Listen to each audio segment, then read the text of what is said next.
अगं बाई, भातात भातात पाणी कसं काय?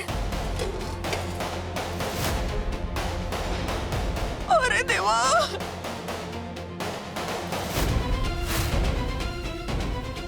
लिंबू,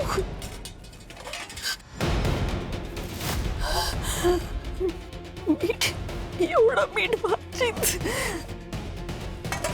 देवा, हे काय होऊन बसलं? आणि अरे देवा, मी आणि ज्योतीने पुन्हा सगळा स्वयंपाक केला तरी तरी एवढ्या कमी वेळात कसा होईल? आणि मी काय करू आता?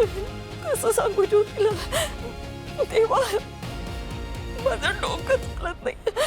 आई, अगं इथे काय करतेस तू? आलेत ना ते, चल. अगं अगं रडतीयस का? काय झालं? ज्योती, हा काय? ज्योती, ज्योती, हे बघ, हा? हे बघ काय झालं का ग?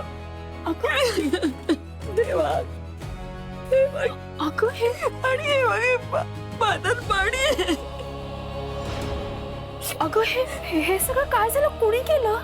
माहित नाही ज्योती, अगं हे सगळे आले पण आहेत. मला काही सुचतच नाही. अगं काय करू? आई, कसं होणार? आई ऐक तू माझं आता जरा शांतपणे ऐक.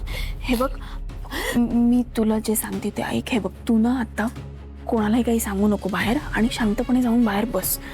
रडू नकोस आणि कोणाला काहीच बोलू नको. मी बघते इथे काय करायचंय. पण एवढं सगळं बनवलेलं. आई, तुझा माझ्यावर विश्वास आहे ना? सगळं नीट करते मी. तुझा बाहेर पण कोणाला काही बोलू नकोस.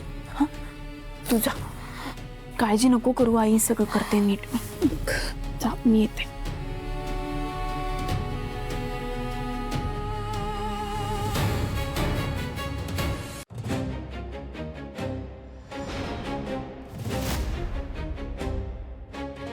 जयश्रीताई, इतका वेळ काय करत होतात आतमध्ये?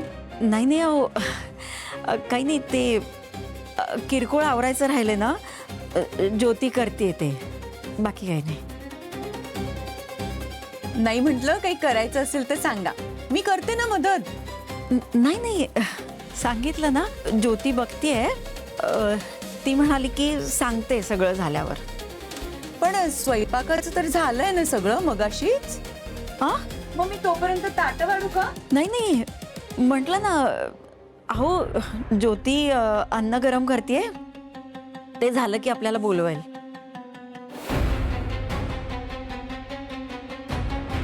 काहीही झालं तर या गायकवाडांच्या पोटात तेच अन्न जाणार आहे जे मी बिघडवलंय. ते जेवून ह्या सगळ्यांच्या तोंडची चवच जाईल, आणि ही सुलोचना ठणाठणा उड्या मारायला लागेल आणि रागाने निघून जाईल इथून. तात्पर्य काय? कार्यक्रम रद्द.